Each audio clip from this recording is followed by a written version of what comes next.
얼마 전에 한국형사정책연구원에서 충격적인 내용을 발표했습니다.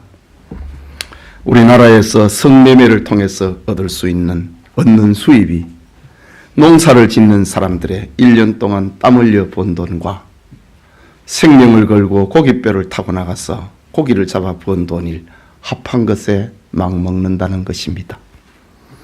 성매매를 통해서 올리는 전체 수입이 24조 원에 해당이 되는데, 이것은 지난해 우리나라의 세계 2위인 현대자동차의 연간 영업이익의 10배입니다. 현재 윤락행위에 종사하고 있는 여성이 3만 명으로 추정이 되고 있는데, 이것은 20, 30대 여성의 4%에 해당이 됩니다. 그리고 20살에서 60살까지의 남자의 20%가 한 달에 4번에서 5번 돈을 주고 성을 사서 자기 욕구를 채우고 있다고 하는 한국형사정책연구원에서의 발표입니다. 한국사이버 중독예방센터의 김영숙 소장도 이와 비슷한 내용을 들려주고 있습니다. 요즘 채팅을 많이 하는데, 채팅을 시작을 한 지 3개월이 넘는 주부들은 100% 남편 모르게 애인을 가진다고 합니다. 이런 채팅 클럽에 가입한 회원 수가 1820만 명이라고 합니다. 물론 중복 가입자도 있겠지만은 우리나라의 채팅 클럽이 10,000개가 넘는다고 하는 보고입니다. 더 심각한 것은 채팅을 하는 주부의 절반이 불륜 관계에 빠진다는 겁니다. 객관적인 보고입니다. 강남에 있는 안마시술소와 소위 테마방이라 불리는 퇴폐업소 3곳이 적발이 되어서 조사가 벌어졌습니다. 조사한 결과는 2년 동안 이 3곳에 출입을 한 자가 20만 명이었다고 합니다. 거기에는 전직 국회의원을 비롯해서 교수, 법조인, 의사, 언론인, 변호사, 공무원, 군인 등 모든 직업이 여기 다 포함이 되어 있습니다. 그들이 적발된 유흥업소에서 이 3곳에서 쓴 돈이 400억 원이었다고 합니다. 이것이 우리가 살고 있는 이 나라의 현실입니다. 가히 하나님의 심판을 받아 멸망한 소돔성을 지금 따라가고 있습니다. 오늘 성경은 의인 10명이 없어서 멸망한 소돔성의 이야기입니다. 이 시간 소돔의 죄라는 제목으로 창세기 강해 계속하고자 합니다. 말씀을 듣는 우리 모두가 경각심을 갖는 시간이 되기를 원합니다. 먼저 아브라함을 떠난 롯의 등장입니다. 창세기 14장 이후에 무대에서 사라졌던 롯이 다시 등장합니다. 아브라함이나 롯은 같은 날 갈대아 우르에서 가나안 땅으로 이주해 왔습니다. 정확히 말하자면 부모님을 장사 지낸 롯이 큰아버지 아브라함을 따라서 이민 온 것입니다. 그러나 24년이라고 하는 세월이 흐르는 동안 아브라함과 롯의 삶에는 많은 변화가 일어났습니다. 아브라함은 하나님의 말씀을 좇아 가나안으로 이민 왔고, 이민 초기에 기근을 피해 애굽으로 피신하고 연약함을 나타내는 등 여러 번 이런 아픔이 있었습니다. 하지만 아브라함은 하나님과 교제하고 신앙의 길에서 벗어나 멀리 가지는 않았습니다. 세월이 흐르면서 하나님의 은혜를 입은 아브라함은 하나님께서 자신의 계획을 다 이야기하실 정도로 하나님과 친근한 사이가 되었습니다.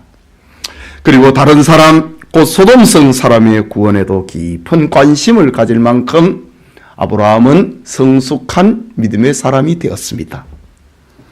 그런데 오늘 본문에 등장하고 있는 롯은 어쨌을까요? 삼촌이 이민 간다고 하니 자기도 따라가면 좋은 일이 일어날 것으로 생각했습니다. 그는 삼촌을 통해서 하나님을 배우고 알았지만은 하나님과 직접적인 체험은 없었고 신앙은 성장하지를 못했습니다. 그러다가 롯은 물질적 풍요와 세상 문화를 더 누리기 위하여서 신앙의 사람이자 큰아버지인 아브라함과 다투고 그 집을 떠나가 버립니다. 롯은 물이 넉넉하고 여호와의 동산 같고 애굽 땅 같은 소돔과 고모라를 선택을 합니다. 처음에는 소돔성 밖에 장막을 치고 살았는데 점점 성 안으로 들어가서 자리를 잡게 됩니다. 그러다가 전쟁의 참화에 휘말려 버립니다. 북방 그돌라오멜 연합군에 의해서 소돔성이 점령을 당해버린 것입니다. 이때 롯과 그의 가족 그리고 소돔 사람들은 포로로 끌려가고 수많은 재산은 전리품이 되어서 약탈을 당하고 말았습니다. 당시 생명을 무릅쓰고 쫓아간 아브라함이 아니었다면 롯의 인생은 거기서 끝나고 말았을 것입니다. 이런 엄청난 환난을 겪었음에서도 롯은 깨닫지를 못했습니다. 소돔 사람들도 죄악의 길을 포기하지 않았습니다. 그곳에 살고 있는 롯은 달콤한 세상 문화 속에서 즐기고 있었던 것입니다. 아브라함과 함께 살던 거친 산지와는 달리 소돔과 고모라에는 사람도 많이 살고 재미가 있고 첨단 문화를 누릴 수 있는 곳이었기 때문입니다. 물론 롯은 명목상으로는 하나님을 믿는 사람이었기 때문에 이러면 안 되는데 그런 양심의 가책을 받은 적이 한두 번이 아닙니다. 소돔에 살고 있는 롯의 이율배반적인 삶을 신약의 사도 베드로는 세상에 살고 있는 연약한 그리스도인에다가 비유하기도 했습니다. 베드로후서 2장 7절과 8절에 보면은 무법한 자들의 음란한 행실로 말미암아 고통을 당하는 의로운 롯을 건지셨으니 이는 이 의인이 그들 중에 거하며 날마다 저 불법한 행실을 보고 들으므로 그 의로운 심령이 상함이라고 했습니다. 그렇게 양심이 괴로웠으면은 날마다 불법한 행실을 보고 들었으면은 그 어려운 심령이 상했으면은 나와야 되는데 나오지 못하고 있는 연약한 롯의 모습을 베드로 시대에 살아가고 있는 연약한 성도들을 비유가 되었던 것입니다. 말하자면 롯은 소돔을 떠나야 했지만은 이런저런 이유로 머뭇거렸습니다. 아닌 줄 알면서도 소돔의 유혹에서 벗어나지 못한 것입니다.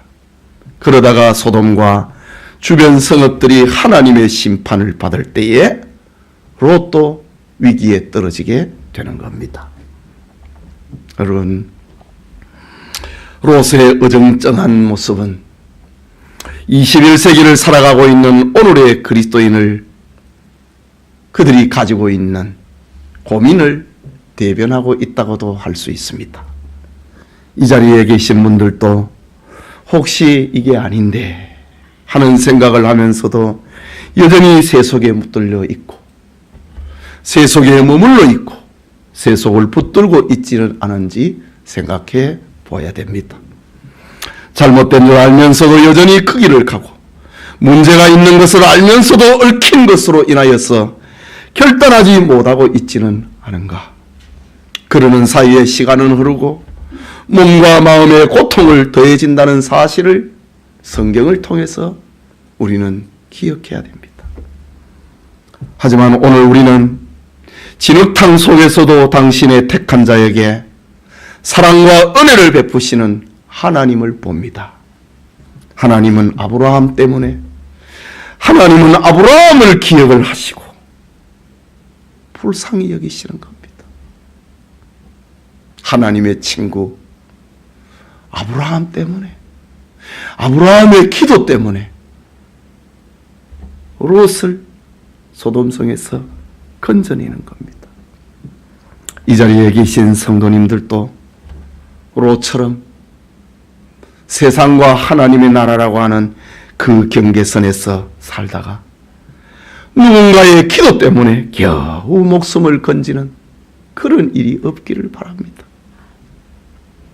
롯이 소돔성에서 나올 때 빈몸으로 나옵니다. 자기 인생 다 잃어버린 겁니다.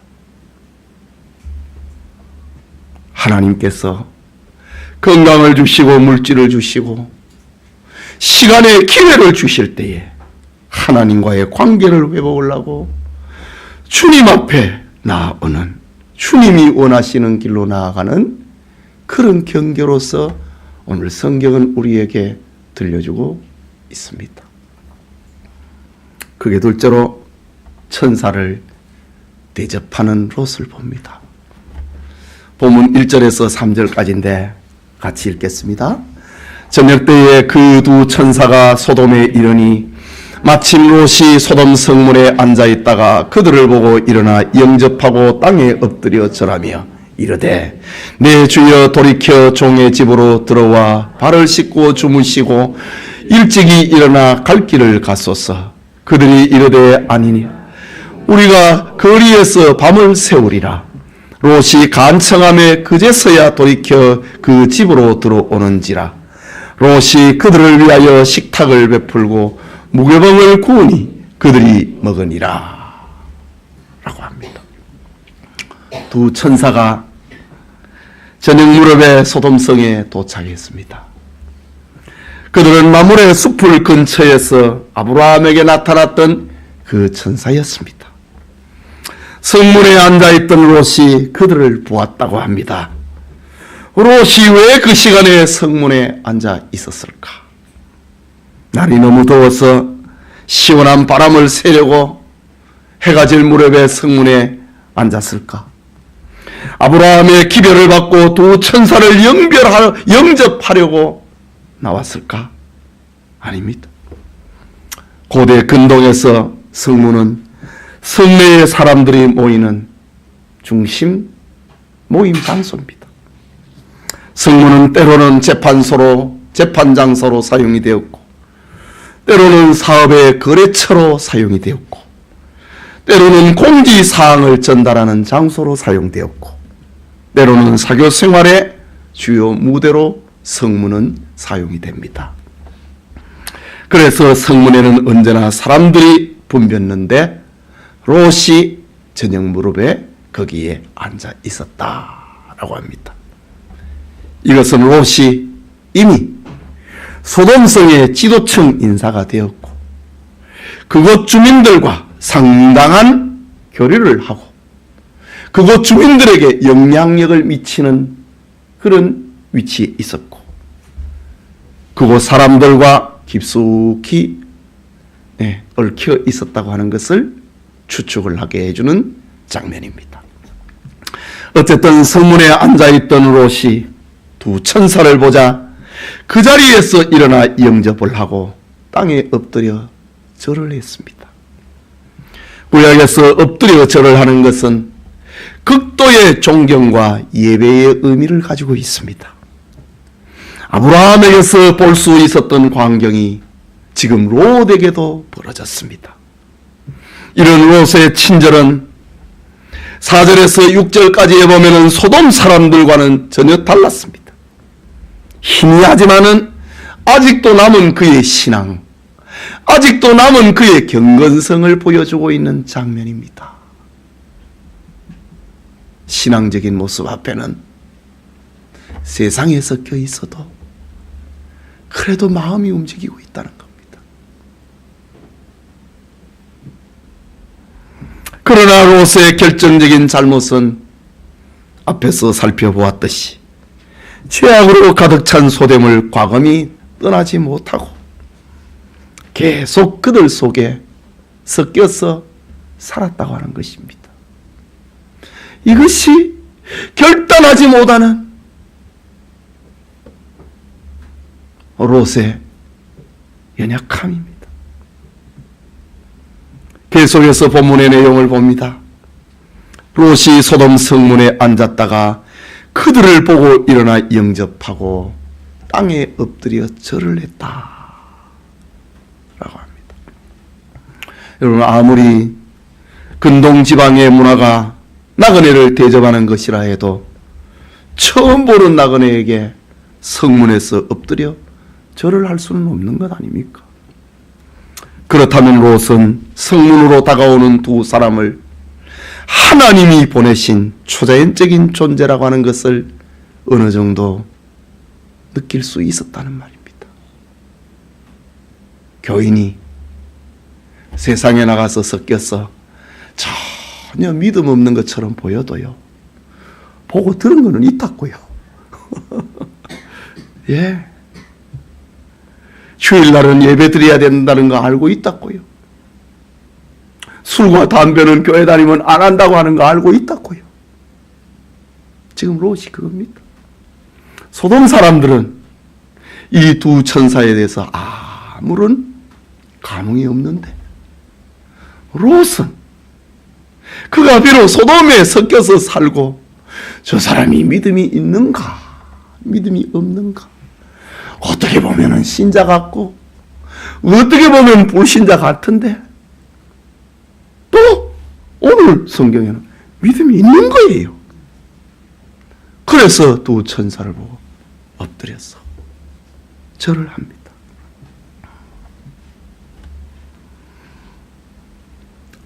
그렇지 않아도 소돔성 사람들의 죄악됨 때문에, 그들의 모습 때문에 양심이 괴롭고 고통을 당하고 있었는데, 두 천사를 보고 롯은 너무 기뻤던 겁니다. 소돔 사람들 같지 않은 경건미가 흐르고 있는 거룩성이 있는 두 천사를 보니 마치 좌석에 쇠붙이가 달라붙는 것처럼 롯은 너무 기뻤습니다. 여러분, 지금까지 롯은 성경의 기록을 보면은 하나님을 개인적으로 만났다고 하는 기록이 없습니다. 오늘 본문은 롯의 처음 하나님 체험입니다. 롯은 전혀 예상하지 못했던 천사들을 목격하고 크게 기뻐합니다. 그래서 아브라함처럼 경배자의 모습을 보이고 있는 겁니다. 성문에 앉아있던 롯은 아브라함이 그랬던 것처럼 소돔성을 찾아온 두 천사에게 네 주여, 돌이켜 종의 집으로 들어와 발을 씻으시고 주무시고 일찍이 일어나 내일 갈 길을 가소서 라고 합니다. 롯은 두 천사를 가리켜 네 주여, 아브라함이 그랬던 것처럼 네 주여라고 부릅니다. 그리고 자기를 종이라고 합니다. 종된 우리 집에 하룻밤 묵어 가시지요. 자기 집에서 하룻밤 묵고 가시라고 간청을 합니다. 날이 곧 어두워지고 더 이상 여행을 할 수 없습니다. 자기 집에서 쉬고 다음날 아침 일찍이 갈 길을 가시라고 이야기합니다. 그러나 천사들은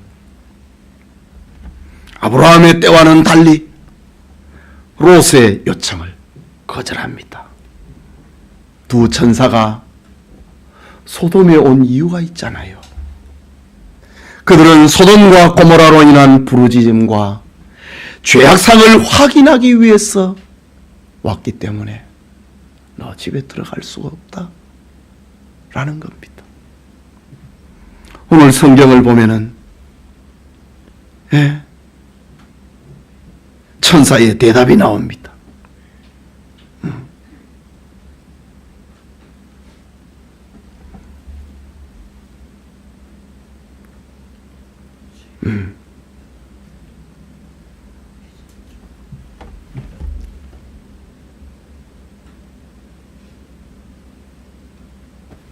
이 절 후반부입니다.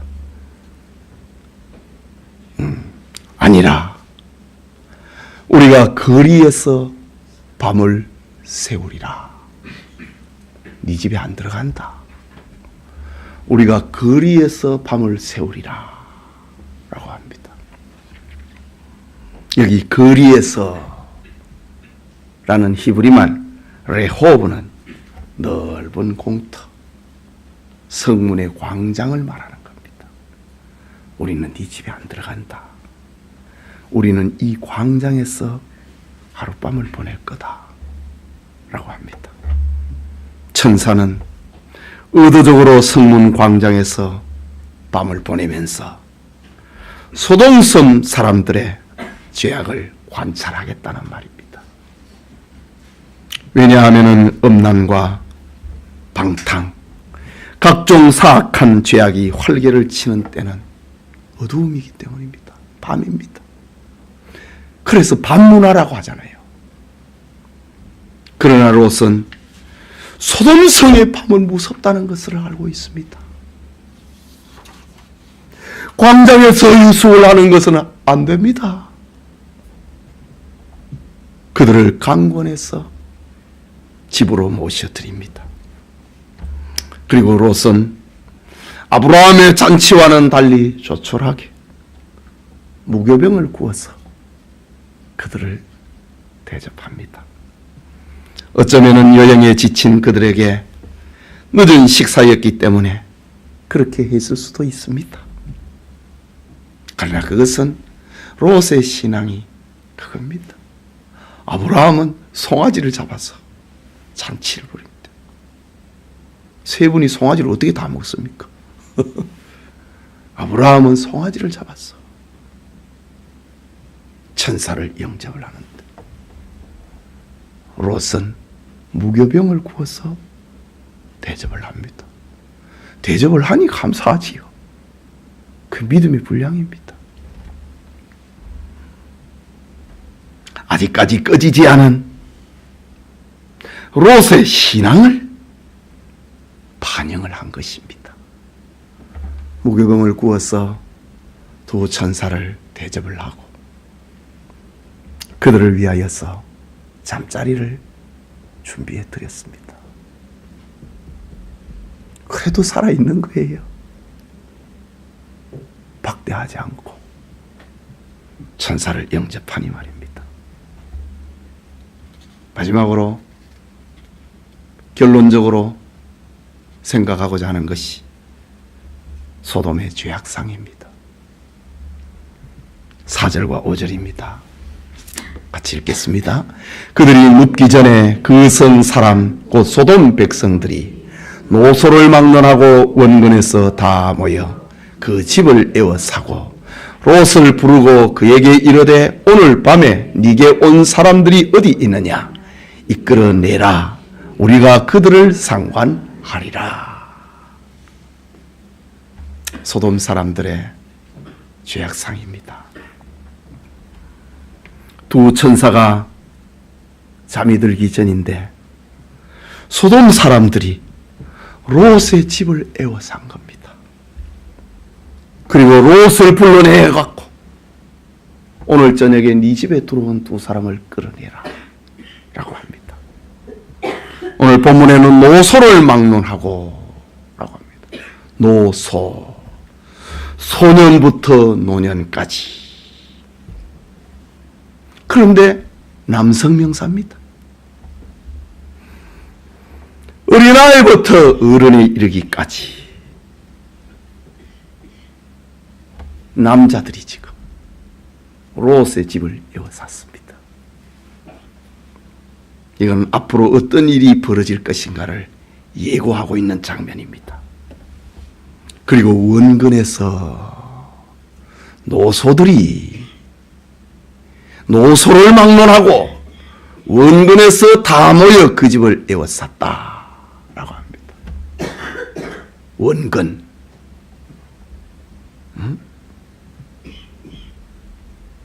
모든 구역을 말합니다. 끝에서 끝까지를 말하는 겁니다.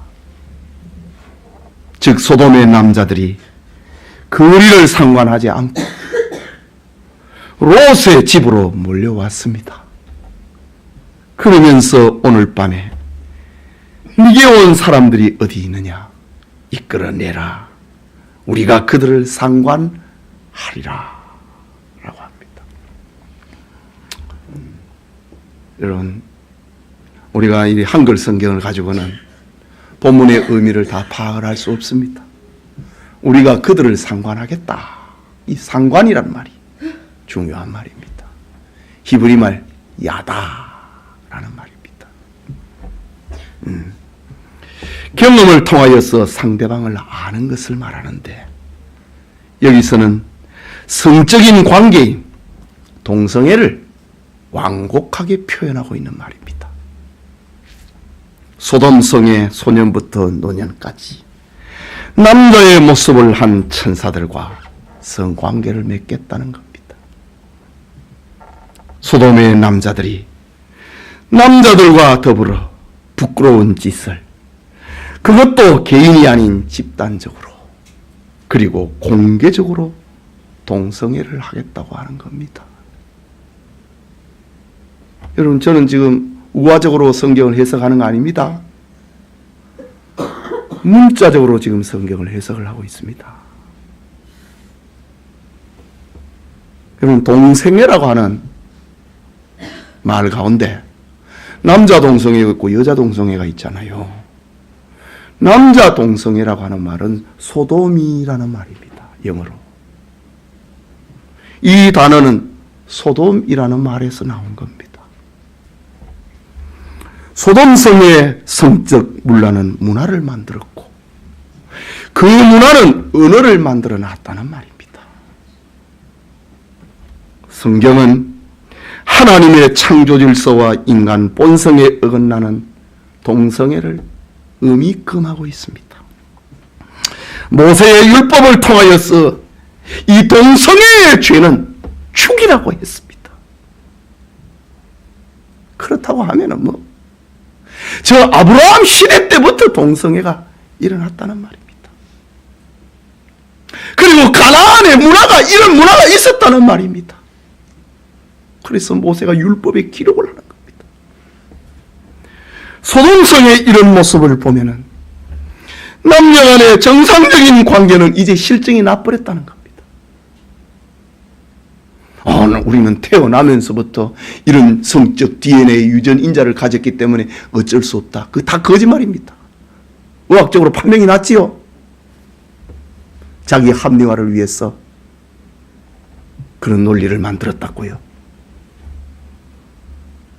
남녀 간의 정상적인 관계는 이제 실증이 나고 더 쾌락적인 성적 요구를 찾고 있는 그런 모습에서 나타나는 것이 동성애입니다. 흔히 수간, 짐승과 껴잡아는 것. 그리고 동성애, 이런 비정상적인 성은 성적 타락이 극에 달했을 때에 일어나는 겁니다. 소돔성의 성적 타락은 자기 도시나 자기 집에 온 손님은 절대로 보호해야 된다라는 고대의 불문율이 있음에도 불구하고 오늘 소돔성에는 집단적으로 동성애를 벌일 정도로 악해 있었습니다. 그러니 천사가 이제 더 알아볼 필요도 없는 거예요. 소돔의 남자들이 다 모였다고 하니까.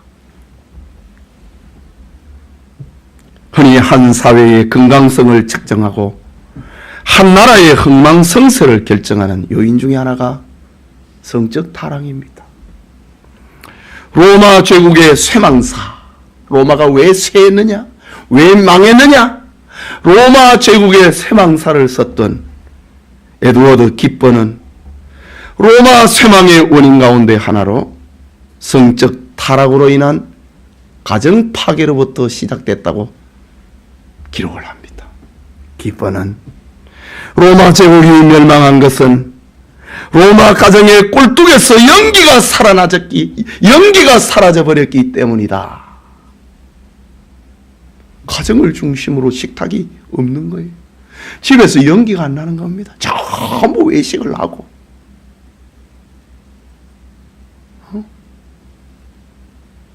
전부 바람을 피우고. 남편은 남편대로, 아내는 아내대로. 여러분, 기독교가 로마 제국의 공인이 되고 국가가 된 이유 가운데 이게 있습니다. 로마 제국의 여자들은 전부 바람을 피니까. 그래도 자신들이 핍박을 하고 있는, 박해를 하고 있는 크리스찬 여성들은 바람을 안 피니까. 남자들은 바람을 피워도 내 가정은 지켜야 된다고 하는 그게 있는 거예요. 그래서 남자들이 기독교 신자 여성을 아내로 맞이합니다. 기독교가 로마 제국의 공인이 되고 국가가 되는 결정적인 이유가 크리스찬 여성도들의 경건성 때문이었습니다. 로마의 여자들은 다 불륜에 빠졌으니까 뭐라 걷지를 못합니다. 귀족은 귀족들끼리 결혼을 하고, 사회의 신분은 그 신분에 걸맞게 남편과 아내가 결혼을 하니 박대도 못합니다. 친정의 배경이 있고 아무도 손 못 댑니다. 남편은 남편대로 바람피고 여자는 여자대로 바람피는 거. 그러니 집에 꿀뚝에 연기가 사라져 본 겁니다. 밥을 안 해먹습니다. 에드워드 기퍼는 로마 제국이 쇠해버리고 멸망을 해버린 이유가 가정의 파괴였다고 했습니다. 말하자면 가정이 흔들릴 정도로 로마 제국의 후기의 성적 타락은 극에 달합니다. 로마 제국 후기에 로마시 안에만 국가 공인의 공창이 45개가 있었다고 합니다. 여러분, 서울에 공창이 있습니까? 장녀들의 집단 있지요. 아무리 억압해도 저 영등포 가면 있고 청량리 가면 있고, 이제는 또 강남으로 스며들도 막 뉴스에 보니까.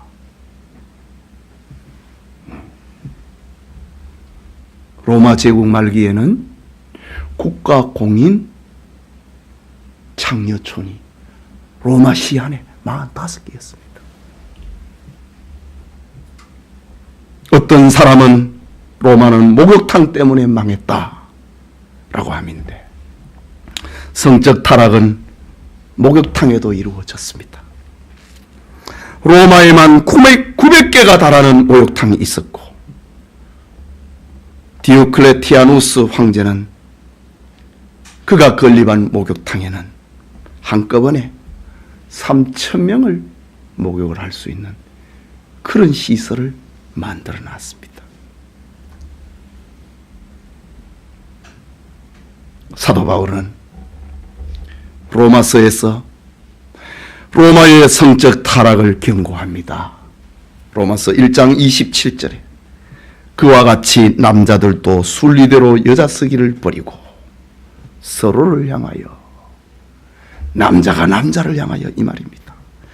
음욕이 불릴 듯하며 남자가 남자로 더불어 부끄러운 일을 행하여 그들의 그릇 때문에 상당한 보응을 그들 자신이 받았느니라. 병이 걸려서 죽든지 벌 받았다고. 아직 로마의 후기가 아닙니다. 전성기입니다. 바울이 편지를 쓸 때는요, 이미 이런 문화가 시작이 됐다는 말입니다. 여러분, 소돔과 고모라는 성적 타락 때문에 심판을 받았고, 로마도 성적 타락 때문에 멸망했습니다. 그렇다면 오늘날 우리나라의 성윤리 지수는 어떨까요? 오늘 우리의 가정에도 위기가 찾아오고 있습니다. 최근에는 예인을 하나의 가족이라고 불러야 할 정도로 불륜이 일상화되어 있습니다. TV 드라마에 정상적인 사랑은 이미 흥미를 잃어버렸습니다. 불륜의 이야기를 들려주어야 시청률이 올라가고 재미있다고 합니다. 이제는 공공연하게 동성애가 주요 소재로 등장을 하고 동성애자가 TV의 프로그램을 주관을 하는 이런 시대가 됐습니다. 우리나라의 동성애를 입법화하자고 하는 법이 해마다 국회에 상정이 되고 있습니다. 교회가 중심이 되어서 이 법을 저지를 하고 있지만은 아마도 멀지 않은 장래에 차별금지법이라고 하는 포장되어 있는 이 동성애법이, 동성애 합법화법이 통과되어 버리고 말 것입니다. 차별금지법, 얼마나 미끄럼한 법입니까? 차별하면 안 된다. 얼마나 좋은 법이에요. 그런데 그 안에 성소수자가 뭡니까? 동성애자를 두고 하는 말입니다. 소수잖아요. 숫자가 얼마 안 되잖아요. 그들을 차별하지 말자고 하는 그 법입니다. 차별금지법입니다. 그게. 이 법이 통과되면은 오늘 이런 설교를 하면은 목사는 감옥 가야 됩니다. 벌금을 수천만 원을 내든지 아니면 감옥 가야 됩니다. 이게 망하는 길 아닙니까? 여러분, 이런 설교 들을 날도 멀지 않았을 겁니다. 올해는 어떻게 될지, 내년에는 어떻게 될지, 차별금지법이 나올 때마다 목사는 조마조마합니다. 큰 나라의 이야기 아닙니다. 우리나라의 이야기고 우리 아이들의 장래에 대한 이야기입니다. 이미 서울시 교육청에서 차별금지를 주장하고 있지요.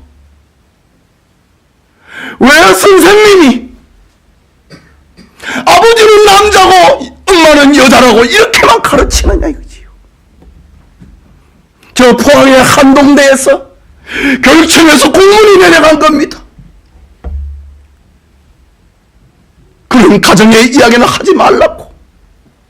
차별금지법, 동등하다고 하는 거. 남자도 엄마가 될 수 있고 여자도 아버지가 될 수 있다고 하는, 차별하지 마라 이거지요. 그래서 한동대학에 학부모들이 중심이 된 기독신자들이 들고 일어났잖아요. 지금 현실입니다.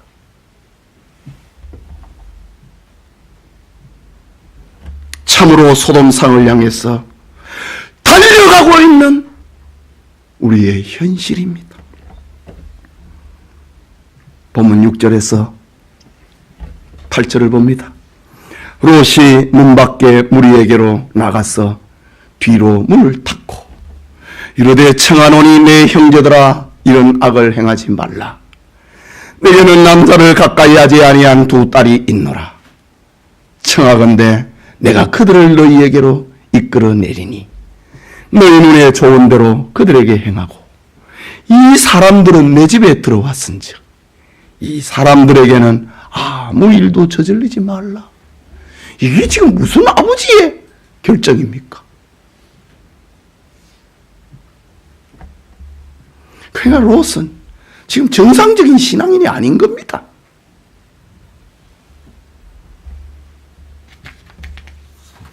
내 딸한테 누구 마음대로 해라고 합니다. 세상에 이런 아버지가 어디 있습니까? 오늘 표현을 보십시오. 7절에 보면은 청하노니 내 형제들아 이런 악을 행하지 말라. 자기 집을 내어 산 소돔의 남자들을 향하여서 내 형제들아. 이 말은 지금까지 롯이 소돔의 주민들과 얼마나 엮여 있었는가를 표현하는 말입니다. 내 형제들아. 입법적인 용어입니다. 말하자면 롯은 소돔 사람의 일원이 되어 있다는 말입니다. 우리 형제지 않느냐? 롯은 이런 법적인 권리를 가지고 내 집에 들어온 이 사람에게 아무 일도 저지르지 말라 부탁을 합니다. 그리고 달려드는 우리를 진정시키려고 두 손님 대신에 자기의 두 딸을 주겠다고 합니다. 롯은 이렇게 해서라도 두 천사를 보호하려고 합니다. 그러나 소돔 남자들에게 이것은 통하지 않습니다. 무엇인가 색다른 것을 즐겨보려고 하는 자들, 음욕에 불타버리고 있는 그들의 목표는 네 두 딸 아니다 이거지. 잘생긴 천사와 같은 두 남자다 라고 합니다. 그들의 정욕에 빠진 모습은 자신이 목표하는 것을 얻기까지 멈추지를 않습니다. 롯이 달래자, 참 어처구니 없는 달램이지요. 롯이 달래입니다. 그러자 소돔 사람들이 외칩니다. 9절에 그들이 이르되 너는 물러나라. 또 이르되 자 이자가 들어와서 거류하면서 우리의 법관이 되려 하는도다. 이제 우리가 그들보다 너를 더 헤아리라 하고 롯을 밀치며 가까이 가서 그 문을 부수려고 하는지라. 그 두 사람 안 내놓으면 너를 죽이겠다는 말입니다. 이자가 뭐 이 사람이 다 있어. 지금 소돔 사람입니다. 이자가 경멸의 표현입니다. 롯은 소돔 근처에서 장막에 살다가 이제 소돔성에 정착을 하고 어엿하게 법적인 소돔 시민이 된 겁니다. 롯은 자기 딸 두 딸들을 소돔 사람들과 결혼을 시키기 위해서 지금 정혼을 하고 있는, 약혼을 하고 있는 상태입니다. 그 정도로 롯은 소돔의 일원이 되었고 오래 살았습니다. 그런데 소돔 사람들은 롯을 여전히 외인이었습니다. 아무리 롯이 변신의 옷을 입고 있어도 소돔 사람이 볼 때에 너는 이방인이다, 너는 외지인이다 이 말입니다. 롯은 무시를 당합니다. 이 이방인이 우리 동네에 와가지고 무슨 법관이 되려고 하네. 왜? 이런 악한 일을 해가지 말라고 하니까 말입니다. 네가 법관이 되려고 하구나. 무시를 당하는 겁니다. 본질상 하나님의 사람들은 세상에서 이방인이라고 하는 거 잊지 말아야 됩니다. 같이 술자리에 있어도 교회 다니는데 불신자와 함께 술을 먹으면 신자가 왜 불신자하고 술 먹습니까? 그들하고 뭐 거래해 보려고 하는 거 아닙니까? 그들하고 무슨 동무가 돼 보려고 왕따를 안 당하려고 술 먹는 거 아닙니까? 그래도 소용없습니다. 불신자가 볼 때는 너는 여전히 우리 동무 아이다 이지.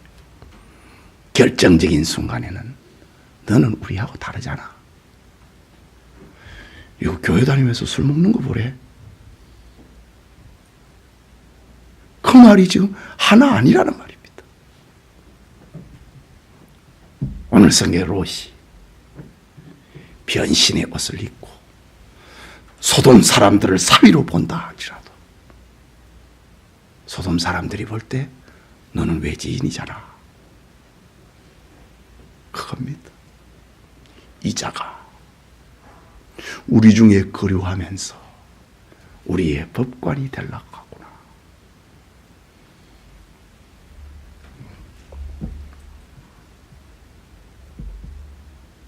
소돔 사람들은 롯을 강제로 밀치면서 문을 부수려고 합니다. 마지막 단락인 10절과 11절을 함께 읽겠습니다. 그 사람들이 손을 내밀어 롯을 집으로 끌어들이고 문을 닫고 문 밖에 무리를 대소를 막론하고 그 문을 어둡게 하니 그들이 문을 찾느라고 헤매었더라 라고 합니다. 긴박한 상황이 벌어지자 두 천사는 문을 열었습니다. 손을 내밀었습니다. 그리고 롯을 확 집 안으로 끌어들였습니다. 그리고 그 문을 닫아버렸다 라고 합니다. 여기 닫았다, 히브리 말 사가르입니다. 이 말은 창세기 7장 16절에도 나오는 말입니다. 노아의 가족과 동물들이 방주 안에 다 들어가고 난 다음에 하나님이 그 문을 닫아버렸다. 그때 사용된 말이 사가르입니다. 이 두 경우 하나님이 방주문을 닫았다, 천사가 롯을 집안으로 끌어들이고 그 문을 닫아버렸다. 하나님의 백성을 해치려고 하는 세상으로부터 그들을 보호하기 위한 하나님의 조치였습니다. 문을 닫아버렸다. 본문을 보면은 천사들은 소돔 사람들의 눈을 멀어버리게 만들었다. 어둡게 해버렸다고 합니다. 그들로 하여금 롯의 집에 문을 찾지 못하도록 만들어버렸습니다. 천사의 초자연적인 개입으로 롯과 그의 가족은 이렇게 보호됩니다. 결국 세상에서 만난 문제의 해결은 하나님께 있습니다. 롯은 문제를 해결을 하려고 두 딸들을 희생시키려고 했습니다. 무슨 이게 문제 해결입니까? 정말 어리석은 선택을 롯은 지금 한 겁니다. 롯은 그 시간에 하나님 앞에 소리를 질렀어야 됩니다. 하나님 살려주십시오.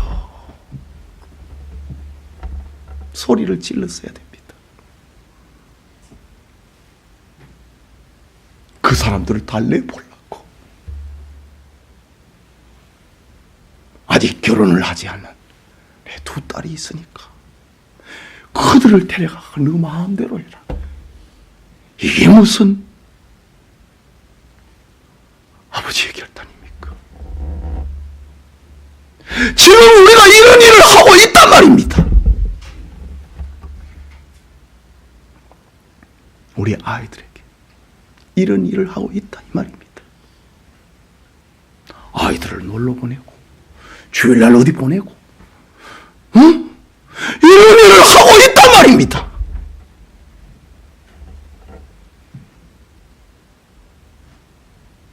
롯은 어떻게 저럴 수 있느냐 그러면서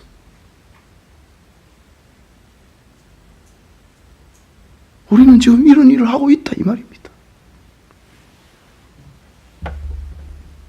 하나님 앞에 소리치고 하나님 도와달라고 해야 됩니다. 우리가 임시방편적이고 임기응변하면은 다음에는 그러지 마라. 다음엔 더 합니다. 전에도 그래 했잖아 겁니다. 아이들. 요즘 애들이 얼마나 영악한데요. 엄마 아버지 머리 꼭대기에 있습니다. 엄마도 했잖아.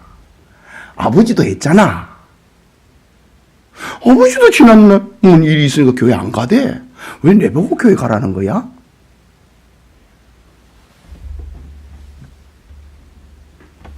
단판에 끝내야 됩니다.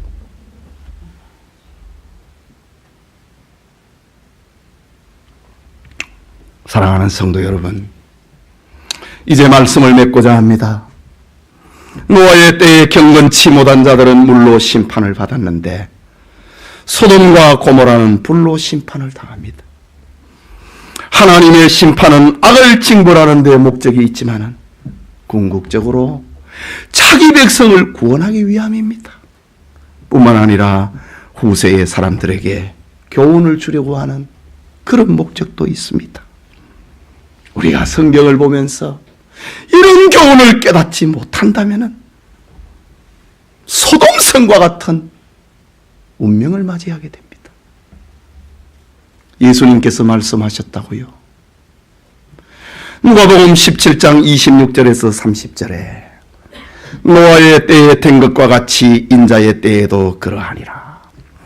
노아가 방주에 들어가던 날까지 사람들이 먹고 마시고 장가들고 시집가더니 홍수가 나서 그들을 다 멸망시켰으며 또 롯의 때와 같이 사람들이 먹고 마시고 사고 팔고 심고 집을 짓더니 롯이 소돔에서 나가던 날에 하늘로부터 불과 유황이 비오듯하여 그들을 멸망시켰느니라. 인자가 나타나는 날에도 이와 같으리라. 지금 이 사건을 가지고 우리를 교훈하고 있는 겁니다. 예수님이 재림할 때 이런 일이 일어날 거다. 깨달아야 된다는 말입니다. 소돔과 고모라 성에 의인 10명이 없었다면, 아니 의인 10명이 있었더라면 그 성은 망하지 않았을 것입니다. 요즘 우리 사회, 특히 한국교회 지도층의 부도덕하고 타락한 모습을 보면서 우리를 슬프게 합니다. 그러나 그저 안타까워하고 분개하는 것으로 그치면은 우리에게 아무 유익이 없습니다. 우리는 불꽃 같은 눈으로 우리 중심을 보시는 하나님을 의식하면서 성찰해야 됩니다. 택하신 자들은 반드시 구원하시는 하나님의 사랑을 기억을 하고 경건에 이르도록 연습해야 됩니다. 내 몸을 세상에 맡기면 안 됩니다. 우리의 연약함이 있지만 또다시 일어나고 또다시 부르짖고 하나님 살려달라고 소리쳐야 되는 겁니다. 하나님의 뜻을 사모하고 성경을 묵상하고 기도하는 일에 소홀하면 안 됩니다. 그래서 예수님이 하시는 말씀이 시험에 들지 않게 깨어서 기도해라고 합니다. 기도 안 하면 장사가 없습니다. 죄악 속에 묻어진 채 죄를 죄 아닌 것으로 여기며 살아가고 있지는 않은지 말씀에 비추어 우리 행위를 살펴봐야 됩니다. 아무리 세상이 약할지라도 표대 되신 예수 그리스도께 시선을 고정하고 세상의 어떤 것보다도 주님을 더 사랑하시기 바랍니다. 자녀들에게 아름다운 믿음의 유산을 전해주고 이웃에게 놀라운 주님의 사랑을 전할 수 있기를 바랍니다. 우리 성도님들이 삶의 현장에서 예수 그리스도의 향기를 뿜는 주님의 마음에 합한 성도들이 되시길 소원합니다. 우리 같이 기도합시다. 소돔의 이야기는 다음 시간에 또 계속됩니다. 우리 말씀을 생각하고 우리 기도합시다. 여러분, 우리 사회가 건강한 거 아닌가 알고 있지요? 정치만 문제 있는 거 아닙니다. 경제만 문제 생긴 게 아닙니다. 사회의 문제는 어느 한 부분이 아닙니다. 종합적인 문제를 가지고 오는 겁니다. 그러나 정치가 문제다, 경제가 문제다, 그게 드러나지요. 그러나 그 이면에 반문하는 더한 것입니다.